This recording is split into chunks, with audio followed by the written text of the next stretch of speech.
Salut Bertrand, c'est Patrick Montel. Alors aujourd'hui, eh bien, il y a quelqu'un qui pense très fort à toi, il y a quelqu'un qui veut absolument t'encourager. Ce quelqu'un, je ne le connais pas.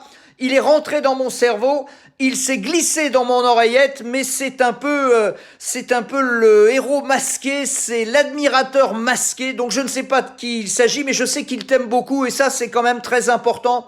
Et je sais qu'il voudrait mettre en valeur tes qualités de coureur cycliste. Alors le vélo évidemment, c'est une aventure. Tous ceux qui ont véritablement un jour travaillé sur le vélo, qui ont parcouru des kilomètres et des kilomètres, savent combien c'est un sport qui est exigeant, combien c'est un sport qui demande beaucoup d'abnégation, beaucoup d'humilité aussi, parce qu'il y a des moments où on se sent très très bien, on a l'impression de voler, on a l'impression que personne ne va pouvoir nous rattraper, que tout est possible, et puis il y a d'autres moments où on est véritablement en souffrance, et là, véritablement, c'est le cerveau qui prend le relais, et évidemment, c'est une école de la vie, hein, le vélo, c'est une école de la vie. Alors évidemment, on l'a beaucoup critiqué, certains cyclistes, et notamment beaucoup parlé de dopage, mais en dehors de ça, je veux dire, on peut pas faire d'un âne un cheval de course. Et ce que je veux dire, c'est que le vélo, eh bien, porte des valeurs extrêmement fortes,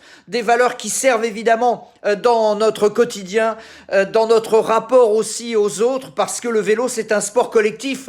Il y a évidemment le leader, le Thibaut Pinot, que tu adores et qui est un peu un modèle pour toi. Et puis il y a les autres, il y a les porteurs d'eau, il y a ceux qui amènent les bidons, il y a ceux qui sont les lieutenants, il y a ceux qui sont les équipiers, et sans lequel un leader ne serait rien. Alors cet admirateur inconnu dans mon oreillette, Bertrand, me susurre pour 2022 quelques objectifs te concernant.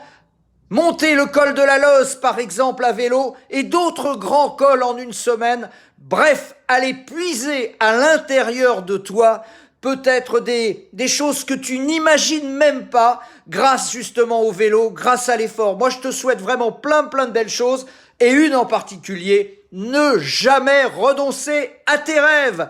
Alors peut-être, bravo Bertrand.